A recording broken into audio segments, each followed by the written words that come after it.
సమయంలో దేవుని వాక్యంలో నుండి మనం చాలాసార్లు విని ఉంటాము. నిర్గమాకాండం 37వ అధ్యాయం 10వ వచనం నుండి కొన్ని వచన భాగాలు మనం చదువుకున్నాం. దైవజనుడు మోషేకు దేవుడు సెలవిచ్చిన రీతిగా మందస్సమును సిద్ధపరిచే విషయాన్ని ఈ వాక్య భాగంలో చూస్తాం. ఈ పోలిక మనందరికీ కూడా తెలుసు. దేవుడు మందస్సమును తయారు చేయమని దేవుడు చెప్పినప్పుడు దాని పలకలు తుమ్మకర్రతో చేయాలి. ఆ తర్వాత దానిని బంగారు రేకు దానికి పొదిగించాలి అని దేవుడు సెలవిచ్చాడు. ఇవన్నీ ఆత్మీయ పోలికలు మనకు తెలుసు. తుమ్మకర్ర మానవ జీవితానికి, మానవత్వానికి సాదృశ్యం. అలాంటి తుమ్మకర్రకి బంగారు రేకు పొదిగించటం, ఇది దైవత్వాన్ని సూచిస్తుంది. మానవ స్వభావం కలిగిన మనందరికీ కూడా దేవుడు తన కృపచేత రక్షించిన రక్షణానుభవానికి సాదృశ్యం. తర్వాత అంటున్నాడు, ఆ మందసానికి 4 ఉంగరములు చేయవలెను. మనం చూసి ఉంటాం చాలాసార్లు మందసం ఎట్లుంటుందో. 4 వైపులా ఏముండాలంట? 4 బంగారు రింగులు ఉండవలనని ఆ దేవుడు మోషేకు సెలవిచ్చినట్లుగా చూస్తాం. ఆ తర్వాత ఈ మందసాన్ని ఎవరు మోస్తారు అంటే కూడా మనకు తెలుసు. యాజకులు దీన్ని మోస్తారు. 4 రింగులు, 2 మోత కర్రలు వాటికి ఉండాలి. కాబట్టి ఈ సమయంలో ఈ ఇటువైపున 2 రింగులు, ఇటువైపున 2 రింగులు, వాటి మధ్యలో ఏముంటుంది? మోత కర్ర. ఇటువైపు ఇద్దరు, ఇటువైపు ఇద్దరు, 4 రింగులు, 2 కర్రలు, 4 యాజకులు మోస్తారు. మనకు తెలుసు ఈ విషయాలన్నీ కూడా. అయినా మరొకసారి మనం దేవుని వాక్యంలో నుండి జ్ఞాపకం చేసుకుందాం. మన ధ్యానాంశం ఈ మందస్సములోని 2 కర్రలు అనే విషయాన్ని మనం చూసినప్పుడు దేవుని వాక్యంలో మనకు తెలిసే 2 విషయాలు ఏంటంటే, ఒకటి, మందస్సాన్ని తయారు చేసిన తర్వాత దాన్ని ఎక్కడికి తీసుకొని పోమని చెప్పాడు దేవుడు?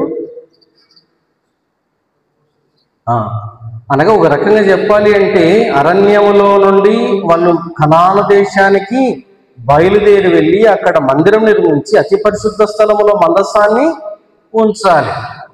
కాబట్టి యాజకులు మందసాన్ని మోస్తూ, మనకు తెలుసు మందసము అనగా ఎవరు? యేసుక్రీస్తు ప్రభువే. యేసుక్రీస్తు ప్రభువే. కొంచెం దాన్ని మనం విషయాలు చూద్దాం. మందస్సములో ఉన్న 3 వస్తువులు కూడా మనకు తెలుసు. మొదటి వస్తువు 10 ఆజ్ఞలు గల పలకలు మందస్సములో ఉంటాయి. తర్వాత అహరోను చిగిరించిన కర్ర మందస్సములో ఉంటుంది.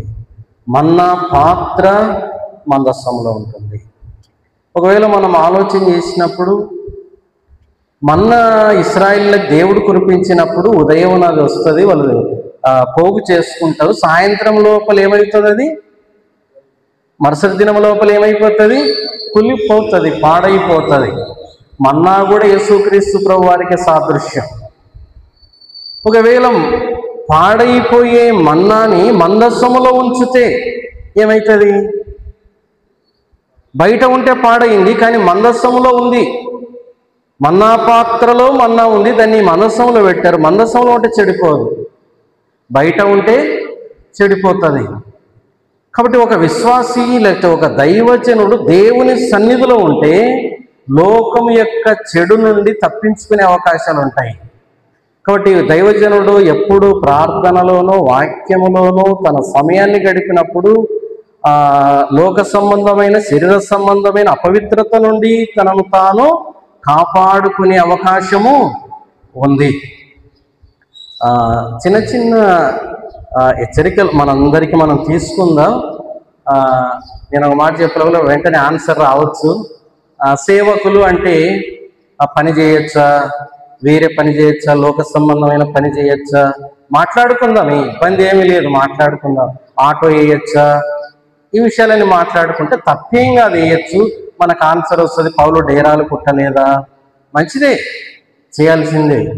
కానీ ఒక్క విషయాన్ని మనం ఏం ఆలోచించాలి, నేను పరిచయంలో ఉన్న విశ్వాసి కావచ్చు, దైవజనుడు కావచ్చు, 3 స్టెప్పుల్లో వెళ్తాడు. మనల్ని ఏమంటారు? విశ్వాసి, రెండవ స్టెప్పు శిష్యుడు, మూడవ స్టెప్పు దాసులము, యేసుక్రీస్తు దాసులము. విశ్వాసి అంటే నేను దేవుణ్ణి నమ్మానండి అని చెప్పే మాట. శిష్యుడు అంటే నేను ఆయనను వెంబడిస్తాను అని చెప్పే మాట. దాసుని అంటే ఆయన చెప్పింది నేను చేసేవాణ్ణి అనే మాట. లోతైన అనుభవం ఏంటంటే దాసుడు, రెండో స్టెప్పు శిష్యుడు, ఫస్ట్ స్టెప్పు విశ్వాసి. మనము విశ్వాస స్టెప్పు దాటినాము, శిష్యుల స్టెప్పు దాటినాము. ఇప్పుడు ఏ స్టెప్పు? ఆయన దాసులము. ఆయన పని చేసి ఆయన ఏం చెబితే ఆ పని చేసే వాళ్ళం. అయితే మనం ఒక మాట, మనలో మాటగా దైవజనులంగా మన ఆత్మీయ క్షేమాభివృద్ధి కొరకై మనం మాట్లాడుకుంటే, ఒకవేళ వేరే పనుల్లో మనము ఉంటే ప్రభుతో గడిపే అవకాశం మనకు దొరుకుతుందే, లేకపోతే ప్రభుపై ఆధారపడే స్థితి మనకు వస్తుందే, లేకపోతే ప్రభుతో బలమైన సంబంధం కలిగి ఉండే అవకాశం మనకు వస్తుందే, లేకపోతే ప్రభు మనల్ని పోషించలేడా అన్న అవకాశాలు కూడా ఉంటాయి. కేవలం మనం ఏం చేసుకున్నాం, ఈ విషయాలు చర్చించుకుందాం అంతే. ఇవి ఆజ్ఞలు కాదు, కానీ ఓ ప్రోత్సాహకరమైన మాటలు, లేకపోతే హెచ్చరిక మాటలు, లేకపోతే ఒకరినొకరిని పురుకొల్పుకునే మాటలుగా తీసుకుందాం. ఒకవేళ ఇలాంటి విషయాల్లో ఉన్నప్పుడు దేవునికి ఒక సంఘాన్ని నడిపి నేను దేవుని సన్నిధిలో కొన్ని గంటలు తరబడి ప్రార్థించడానికి, కొన్ని గంటల తరబడి వాక్యం ధ్యానించడానికి, ఆ దేవునితో సహవాసం చేయడానికి, ఇలాంటి పరిస్థితులు శరీర సంబంధమైనటువంటి జీవన పోరాటమైన విషయాలు ఉంటాయి. అవి ఏమన్నా ఆటంకపరుస్తున్నాయేమో అని మనం ఆలోచన చేసినప్పుడు ఆ విషయంలో కూడా కొద్దిగా ఆ దేవునిపై మనం ఆధారపడుతూ, నా దేవుడు నమ్మదగిన వాడు, నన్ను ఏం చేయగలడు? పోషించగలడు. మన విశ్వాసులమే కాదు, విశ్వాస దేవుని మీద ఆధారపడతాడు, శిష్యుడు అంతకంటే ఎక్కువ ఆధారపడతాడు, దాసుడు మరీ ఎక్కువగా దేవునిపై ఆధారపడతాడు. కాబట్టి అలాగన మనము ఉండడానికి సిద్ధపడితే మంచిది. అలాగన కూడా దేవుని నడిపింపు కొరకు మనం ప్రార్థన చేద్దాం. అయితే ఈ సమయంలో 2 కర్రలు, మందస్సములో ఉన్న 2 కర్రలు. ఇంకొక వస్తువు చూసాం కదా, అహరోను కర్ర. అది ఎక్కడుంటే చిగురిస్తుంది? మందస్సములో, యేసులో, ప్రభువులో ఉంటే చిగురిస్తుంది. బయట ఉంటే చిగురించదు. మన్నా బయట ఉంటే చెడిపోతుంది, మందస్సములో ఉంటే ఏది చెడిపోదు. కాబట్టి ఆజ్ఞలు, వాక్యం అక్కడ ఉన్నప్పుడు అది బలంగా మనలో పనిచేస్తుంది. కాబట్టి దేవునిలో ఉండే అనుభవాన్ని మనం కలిగి ఉండాలని జ్ఞాపకం చేసుకుంటున్నాం. అయితే మందసానికి ఉండే 4 ఉంగరాలు, 2 కర్రలు. ఈ 4 ఉంగరాలు మనం ధ్యానం చేద్దాం త్వరగా, సింపుల్గా. 2 ఒక భాగం, 2 రింగులు దేనికి సాదృశ్యం అంటే మందసాన్ని మోసే ఇటువైపున 2, ఇటువైపున 2. వీళ్ళని ఏమనొచ్చు అంటే వీళ్ళని యాత్రికులు అనొచ్చు, వీళ్ళని పరదేశులు అనొచ్చు. సేవకులను ఏమంటారు? మనం ఎవరు? విశ్వాసైన సేవకుడైన ఈ లోకములు ఎవరం? మనం యాత్రికులము, పరదేశులం. ఒకసారి చూద్దాం ఎబ్రీయులకు రాసిన పత్రిక. చాలాసార్లు మనం చూసిన వాక్య భాగాలే. ఎబ్రీయులకు రాసిన పత్రిక 11వ అధ్యాయం 13వ వచనం. ఎబ్రీయులకు వీరందరూ ఆ వాగ్దానముల ఫలము అనుభవింపకపోయినను దూరము నుండి చూచి వందనము చేసి తాము భూమి మీద పరదేశులమును యాత్రికులమునయ్యున్నామని ఒప్పుకొని దైవజనం. ఒకవేళ 11వ అధ్యాయం అంతా లిస్టు తెలుసు కదా, ఎవరు వాళ్ళు? విశ్వాస వీరులు. వాళ్ళని దృష్టిలో పెట్టుకుని ఇక్కడ అబ్రహాము కూడా, భూమి మీద మేము పరదేశులము, మేము యాత్రికులము, మేము ప్రభుని మోసే వాళ్ళము, మేము పరమునకు వెళ్ళేవారము, లేదా పరలోకమునకు ప్రయాణము చేయుచున్న వారం. కాబట్టి ఈ ప్రయాణములో మనం ఉన్నాం. మనం ఎవరిని మోస్తున్నాం? ప్రభుని మోస్తున్నాం. యాత్రికులంగా, పరదేశులంగా ప్రభుని మోసుకుంటూ వెళ్ళిపోతున్నాం, అనగా మందసాన్ని మనము మోస్తున్నాం. కాబట్టి పరదేశికి ఉండాల్సిన 2 లక్షణాలు, యాత్రికునికి ఉండాల్సిన 2 లక్షణాలు మనం చూసి ముగించుకుందాం దేవుని వాక్యంలో నుండి. మొదట యాత్రికునికి 2 లక్షణాలు. ఇది ఒక కర్ర, మందస్సములో ఒక కర్ర. కాబట్టి 2 యాజకులు, 2 లక్షణాలు. యాత్రికుడు, ఒక సేవకుడు ఈ లోకంలో ఏమైనాడు? యాత్రికుడై ఉన్నాడు. మనకి ఈ లోకం స్థిరమైనది కాదు. మనము పరలోక ప్రయాణంలో మనమందరం కూడా ఉన్నాం. మొదటి మాట, యాత్రికుడు ఎట్లుండాలా ఈ లోకంలో, అంటే ఒక దైవజనుడు ఎట్లుండాలి ఈ లోకంలో అని మనం ఆలోచిస్తే దేవుని వాక్యము తెలియజేస్తుంది. చూద్దాము. దైవజనుడు యాత్రికుడైనటువంటి వాని గురించి బైబిల్ గ్రంథం తెలియజేస్తుంది.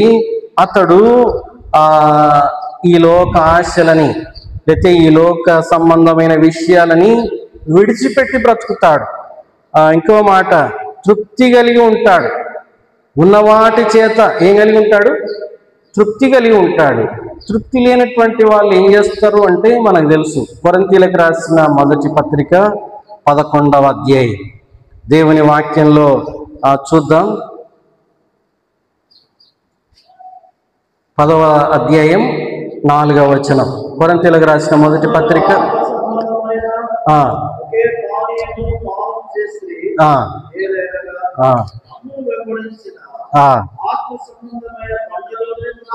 త్రాగిరి.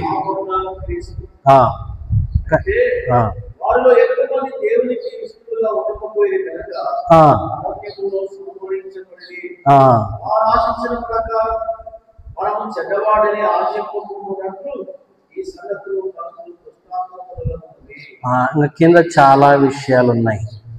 వారు ఎవరు కూడా దేవునికి ఇష్టలుగా ఉండలేకపోయినారు. దేవుడు మన్నా ఇస్తున్నాడు, అనేకం అనుగ్రహిస్తున్నాడు, అయినా వాళ్ళకి ఏమీ లేదు, తృప్తి లేదు. ఇంకో మాట రాయబడింది చూడండి కింది వచనాలలో. వాళ్ళందరూ కూడా ఏం చేసినారంటే చెడ్డ వాటిని ఆశించినారు అనే మాట.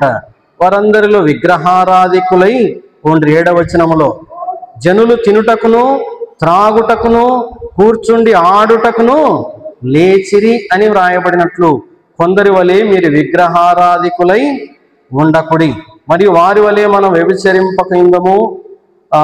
వారిలో కొందరు వ్యభిచరించినందున ఒక్క దినముననే 23,000 మంది కూలిరి. మనము ప్రభువుని శోధింపకయుందము. వారిలో కొందరు శోధించి సర్పము వలన నశించిరి. కాబట్టి విశ్వాసికి, సేవకుని కూడా ఈ లోక సంబంధమైన విషయాలు ఆశించే అవకాశాలు ఉన్నాయా లేవా? ఉన్నాయి. కాబట్టి ఒక పరదేశి అయిన సేవకుడు ఉన్న వాటి చేత ఏం కావాలంట? తృప్తి కలిగి ఉండాలి. ఇంకో మాట పౌలు భక్తుడు మనకు జ్ఞాపకం చేస్తున్నాడు. 1 తిమోతి పత్రిక 6వ అధ్యాయం. 1 తిమోతి 6. ఎందుకనగా ధనాపేక్ష సమస్తమైన కీడులకి మూలము.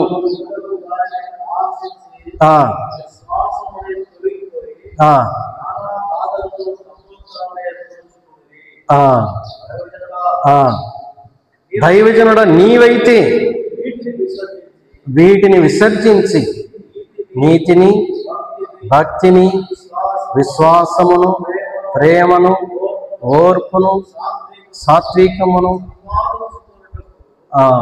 ప్రయాసపడు. దైవజనుడా నీవైతే వీటిని విసర్జించి.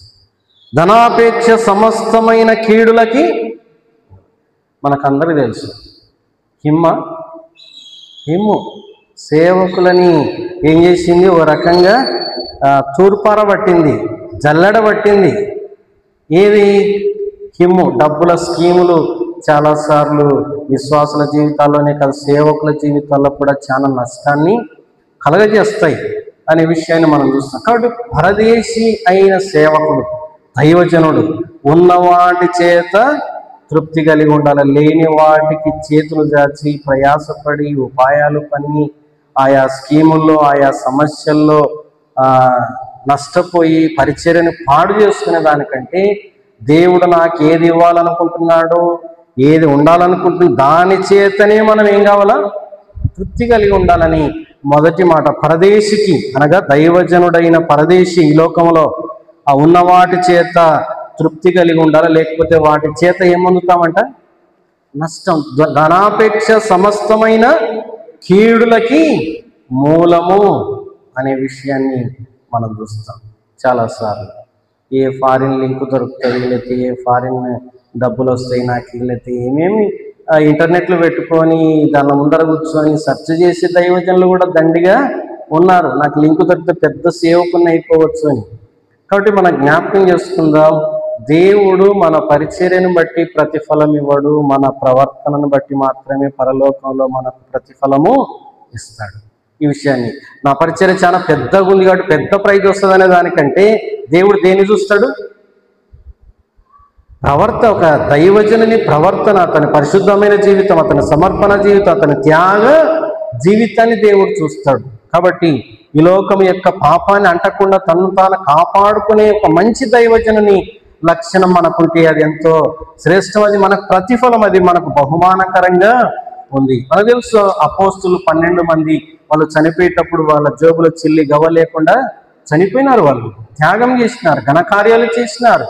వారి ప్రవర్తనను బట్టి పరలోకంలో గొప్ప బహుమానం వారికి అనుగ్రహించబడుతుంది. కాబట్టి ఈ లోక ఆశల కొరకు కాకుండా ప్రభు ఎదుట నమ్మకమైన వారంగా యోగ్యులంగా ఉండడానికి మనం సిద్ధపడాలి. రెండవది ఎవరు చూసాం? యాత్రికుడైన దైవజనుడు.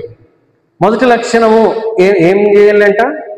ఉన్న వాటి చేత తృప్తి కలిగి ఉండాలంటున్నాడు. రెండవ మాట, వాక్యపు కట్టడలను కలిగి జీవించాలి, ఆజ్ఞలకు లోబడి బ్రతకాలి. ఎవరు? దైవజనుడు. అతడు యాత్రికుడు. దేవుని వాక్యంలో నుండి మనం చూద్దాం. చూడండి, కీర్తనలు 119వ కీర్తన 54వ వచనం. 119వ కీర్తన, యాత్రికుడనైన నేను నా బసలో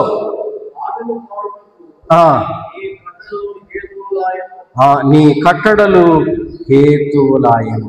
కాబట్టి నా యాత్ర, నా బసలో, నా ప్రయాణములో నేను నీ వాక్యాన్ని నాకు హేతువులైనవి, నాకు ఆధారమైనవి, నన్ను నడిపించేవిగా ఉన్నాయి. కాబట్టి ఈ వాక్యం మనల్ని ఏం చేస్తుంది అంటే, ఏమి చేయాలనో ఈ లోకంలో, ఏది చేయకూడదో నిర్ణయము చేస్తుంది దేవుని వాక్యం. దేవుని వాక్యం మనల్ని ప్రథమ స్థానంలో నిలబెడుతుందంట. దాన్ని నెరవేర్చినప్పుడు చూద్దాం. చూడండి ఒకసారి, యాకోబు పత్రిక 1వ అధ్యాయం 18వ వచనం.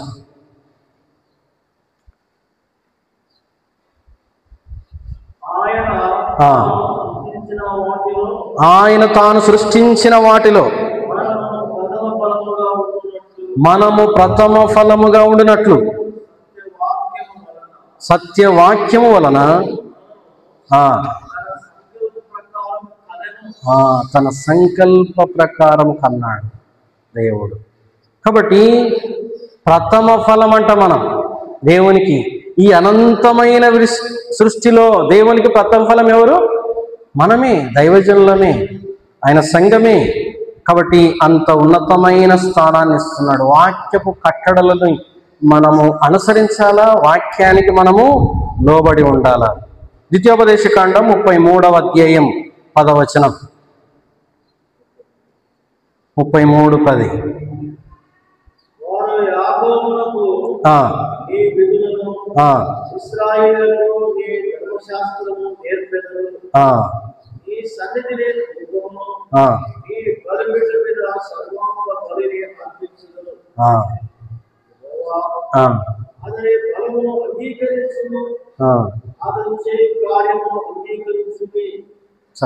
కాబట్టి ఈ సమయంలో ఒక విశ్వాసి, ఒక సంఘము, ఒక ఇశ్రాయేలు జనాంగము, క్రీస్తు సంఘము దేనికి లోబడి బ్రతుకుతుంది? దేవుని వాక్య కట్టడలకి లోబడి బ్రతుకుతుంది. కాబట్టి సమయంలో వాక్యం మనల్ని సరిచేస్తుంది, వాక్యం మనల్ని బలపరుస్తుంది, వాక్యం మనల్ని ఆదరిస్తుంది, వాక్యం మనల్ని నిలబెడుతుంది, వాక్యము మనల్ని ప్రకాశింపజేస్తుంది అనే మాటలు మనం దేవుని వాక్యంలో చూస్తాం. ఇప్పుడు దావీదు భక్తుడు అంటాడు కదా, నీ వాక్యము నా పాదములకు దీపమును, నా త్రోవకు వెలుగై ఉంది. మరి ఒక సందర్భాన్ని దావీదు జీవితంలో ఒక నమ్మకమైన విశ్వాసిగా, సేవకునిగా, దాసునిగా నిలబెట్టింది ఏది అంటే వాక్యం. ఆ సందర్భాన్ని చూద్దాం ఒకసారి. సమూయేలు మొదటి గ్రంథం 26వ అధ్యాయం. సమూయేలు మొదటి గ్రంథం 26వ అధ్యాయం.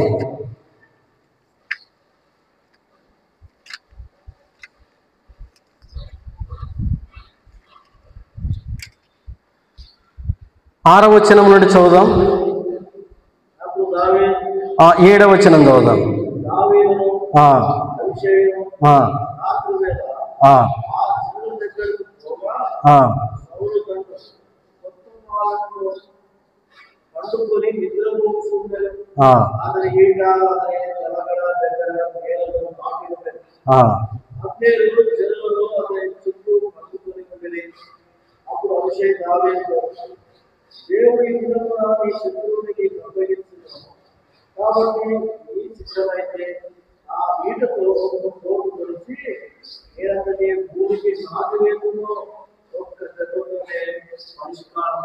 చేతుననగా దావీదు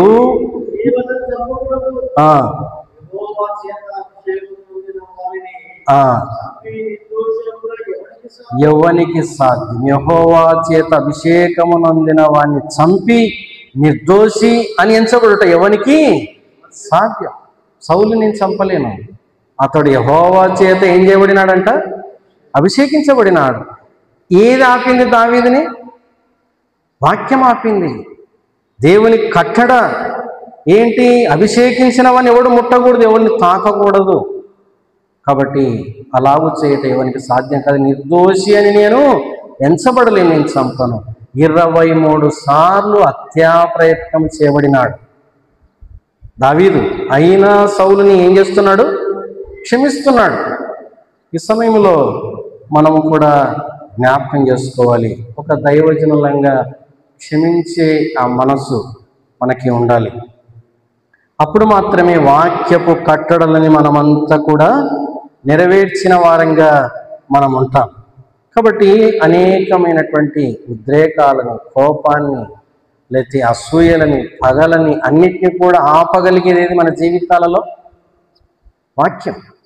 కాబట్టి వాక్యపు కట్టడల్ని మనమందరం కూడా అనుసరించాలని దేవుని వాక్యం ద్వారా మనం హెచ్చరింపబడుతున్నాం. మొదటిది, యాత్రికునికి ఉండాల్సిన 2 లక్షణాలు. మొదటిది, ఉన్న వాటి చేత తృప్తి కలిగి ఉండాలి దైవజనుడు.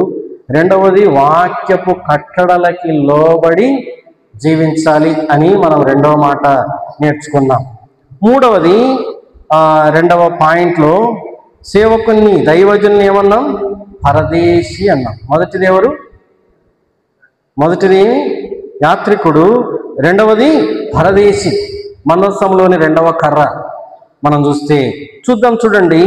పరదేశి అయిన దైవజనుడి లోకంలో ఎట్లా బ్రతకాలి అంటున్నాడంటే, 1 పేతురు పత్రిక 1వ అధ్యాయం.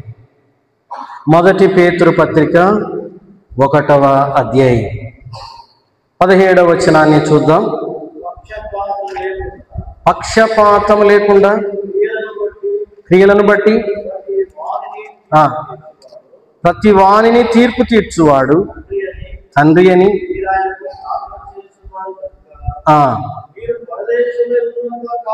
మీరు పరదేశులైనంత కాలము భయముతో గడుపు. కాబట్టి ఈ సమయంలో పరదేశి అయిన దైవజనుడు ఈ లోకంలో భయముతో బ్రతకాలి. ఇంకో మంచి మాట ఈ వచనంలో రాయబడింది, పక్షపాతము లేకుండా క్రియలను బట్టి ప్రతి వానిని తీర్పు తీర్చువాడు తండ్రి. మనం కొన్ని ఓపెన్గా మాట్లాడుకుందాం కొన్ని విషయాలు. ఏంటి అంటే, దైవజనులు కొన్నిసార్లు విశ్వాసుల కంటే ఘోరంగా ప్రవర్తిస్తారు. అవునా కాదు? మనమందరము దైవజనులు విశ్వాసుల కంటే వాక్య విరుద్ధంగా ప్రవర్తిస్తారు. విశ్వాసి కంటే ఆత్మీయంగా ఎదగని స్థితి కూడా సేవకులుగా కనిపిస్తుంది. ఇక్కడ మాట పేతురు భక్తుడు అంటున్నాడు, పరలోకమందున్న తండ్రి పక్షపాతము లేకుండా ఏం చేస్తాడంట? తీర్పు తీరుస్తాడు. సేవకులకు ఒకరి మీద ఒకరికి ఏదేదో భేదాభిప్రాయాలు, ఏదేదో స్వార్థము, ఏదేదో అసూయ, ఏవేవో పగలు ఉన్నాయి లేవా?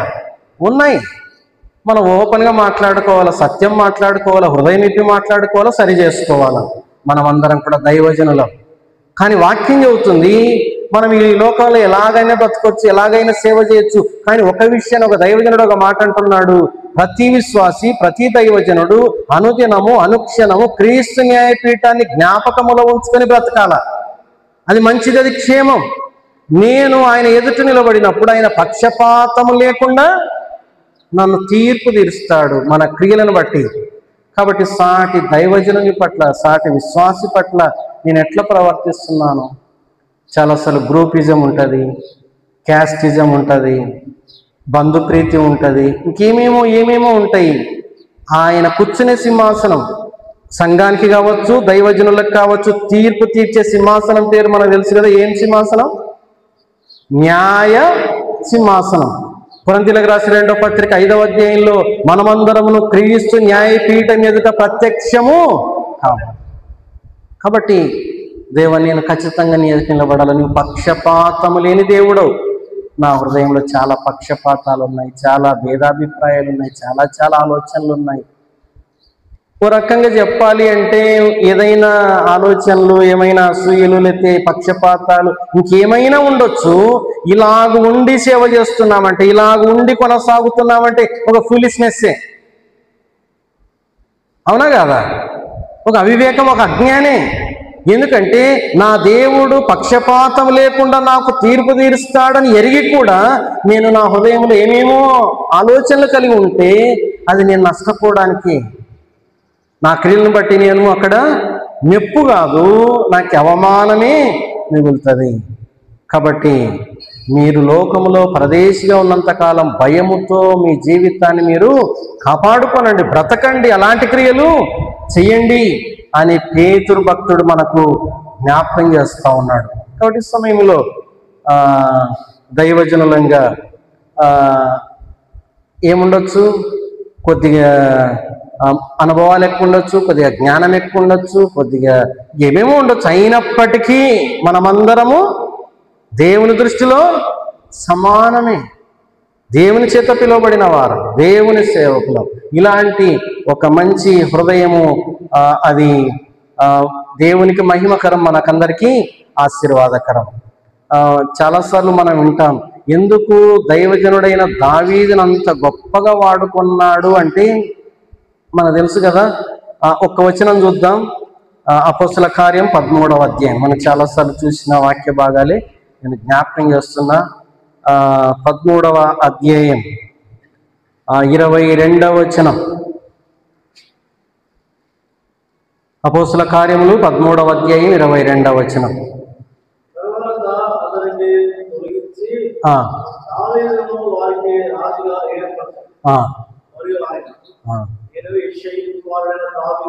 నేను యెష్షయి కుమారుడైన దావీదును కనుగొంటిని, అతడు నా ఇష్టానుసారుడైన మనుషుడు, అతడు నా ఉద్దేశములన్నీ నెరవేర్చునని చెప్పి అతని గూర్చి సాక్ష్యము, నా హృదయానుసారుడు, యథార్థవంతుడు. ఇంకా చాలా విషయాలు, నా ఉద్దేశాలని నెరవేర్చిన వాడు ఒక దైవజనుడు. కాబట్టి ఈ సమయంలో మనం లోకమంతా సేవ చేసి లోకమంతా సంపాదించుకొని ఆడికి పోయిన తర్వాత ఫెయిల్ అయినామనుకోండి, చేసిన ఒకటే, చేయకపోయినా ఒకటే. కాబట్టి మన దృష్టి అంతా దేని మీద ఉంటే మంచిది? క్రీస్తు న్యాయపీఠం మీద నేను అక్కడ నిలబడాలి, నేను అక్కడ లెక్క అప్పగించాలి అన్న ఉద్దేశంతో సేవ చేస్తే, అలాంటి ఉద్దేశంతో బ్రతుకుతే, అలాంటి ఉద్దేశంతో జాగ్రత్త పడితే మనకెంతో ఆశీర్వాదకరం అనే విషయాన్ని దేవుని వాక్యంలో మనం చూస్తాం. కాబట్టి ఇక్కడ పరదేశిగా ఉన్నంత కాలం ఎట్లా బ్రతకాలంట? భయముతో బ్రతకండి, తీర్పు ఉందని బ్రతకండి, లెక్క అప్పగించాలని బ్రతకండి, దేవుని ఎదుట నిలబడాలి అని బ్రతకండి అని మనం దేవుని వాక్యంలో జ్ఞాపకం చేసుకుంటాం. కాబట్టి దేవుడు మన క్రియలను బట్టి ఏం చేస్తాడంట?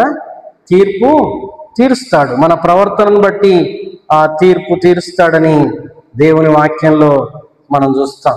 అందుకే ఇప్పుడు చదివాం కదా 133వ కీర్తన, సహోదరులు ఐక్యత కలిగి ఉండుట ఎంత మనోహరం.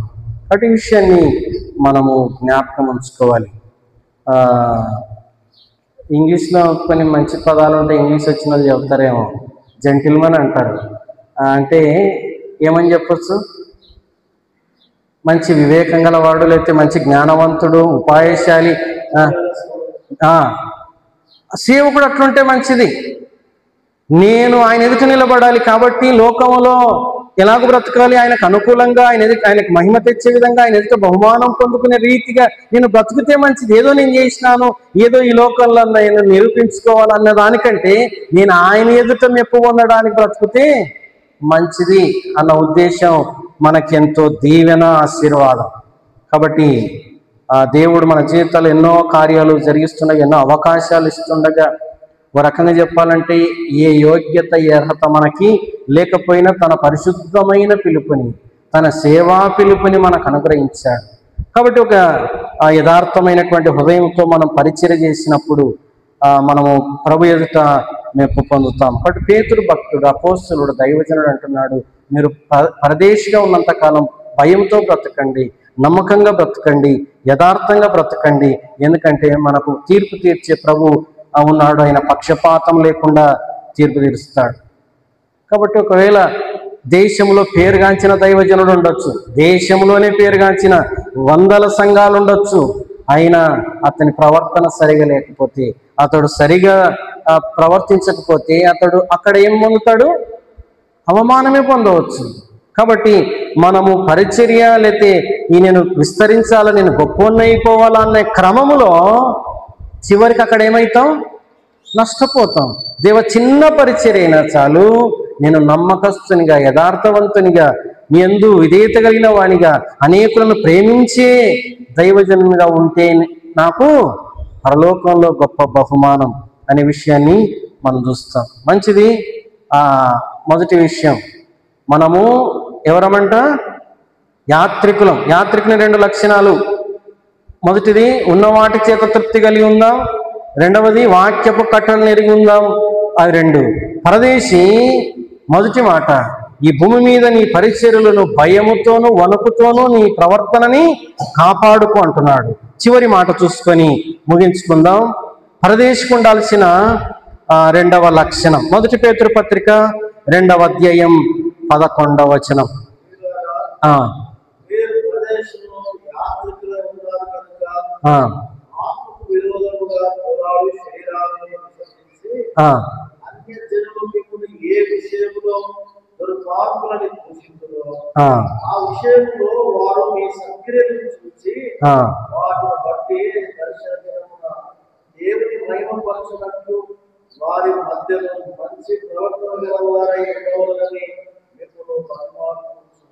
మంచిది. కాబట్టి పరదేశి అనగా దైవజనుడు ఏమంటున్నాడు? పరిశుద్ధమైన పోరాటం చేస్తూ బ్రతకండి అంటున్నాడు. మొదటిదేమో భయముతో వణుకుతో మీరు బ్రతకండి అంటున్నాడు. రెండవది అంటున్నాడు పరిశుద్ధమైన పోరాటం. మీ మీదకి ఏమొస్తాయి? లోకం మనతో యుద్ధం చేస్తుంది, సాతానుడు మనతో యుద్ధం చేస్తున్నాడు, మన శరీరం కూడా మనతో ఏం చేస్తుంది? యుద్ధము చేస్తుంది అనే మాట దేవుని వాక్యంలో మనం చూస్తున్నాం. కాబట్టి ఈ పోరాటంలో దేవునికి మహిమ వచ్చినట్లుగా మనం సహించే వారంగా ఉంటూ ఈ పోరాటంలో ముందుకు కొనసాగాలి. 2 రెఫరెన్స్లు చూసుకుని ప్రార్థన చేసుకుందాం. 2వ తిమోతి పత్రిక 4వ అధ్యాయం 6వ వచనం. 2వ తిమోతి 6. నేను ఇప్పుడే బాణార్పణముగా పోయబడుతున్నాను, నేను వెడల్పోవు కాలము సమీపమై ఉన్నది, మంచి పోరాటము పోరాడింది, నా పరుగు గడముట్టించింది, విశ్వాసము కాపాడుతుంది, ఇక మీదగా నా కొరకు నీతి కిరీటం ఉంచబడి ఉన్నది. మంచి పోరాటము పోరాడుతుంది. ఆయన అందరితో పోరాడాడు, పరిశుద్ధంగా పోరాడాడు, దేవుని పక్షాన పోరాడాడు, ఆయన విజయము సాధించాడు. పరదేశిగా ఉన్నంత కాలం నేను మంచి పోరాటము పోరాడితిని అని దైవజనుడు పౌలు చెబుతున్నాడు. చివరి వచనం ఎఫెసీ పత్రిక 6వ అధ్యాయం 12వ వచనం.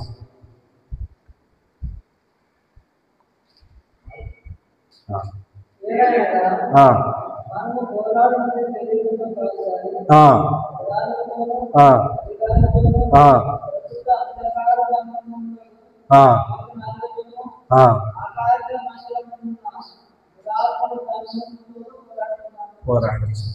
కాబట్టి ప్రార్థనా జీవితం ద్వారా మాత్రమే వీటన్నిటిని మనం ఏం చేయగలం? జయించగలం. అనే విషయాన్ని పోరాటంలో ప్రార్థన ద్వారా, వాక్యం ద్వారా, పరిశుద్ధ ప్రవర్తన ద్వారా వీటన్నిటిని మనము ఓడించగలం.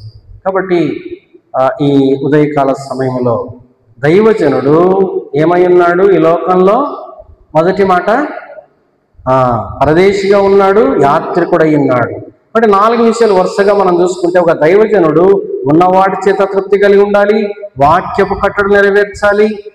మూడవది పరిశుద్ధమైనటువంటి భయముతోను వణుకుతోను తన ప్రవర్తనని కాపాడుకోవాలి. 4వది పరిశుద్ధమైన పోరాటము దైవజనుడు చేయాలి. అప్పుడు మాత్రమే సంపూర్ణంగా ఆయన ఎదుట మనము నిలబడగలం. బలానమ్మకమైన మంచి దాసుడా, నీకు అప్పగించిన వాటిలో నీవు ఆ సమస్తాన్ని నెరవేర్చావు, నీ కొరకై సిద్ధపరిచిన సింహాసనం, నీ కొరకు సిద్ధపరిచిన కిరీటాన్ని ధరించుకో అని ప్రభు మనకి సెలవిస్తాడు. కాబట్టి ఉదయకాల సమయంలో ఒక దైవజనునికి ఉండాల్సినటువంటి 4 శ్రేష్టమైన లక్షణాలు మనం జ్ఞాపకం చేసుకుందాం. అలాగున మన ఆత్మీయ పరిచయ జీవితంలో కొనసాగడానికి సిద్ధపడదాం. అలాంటి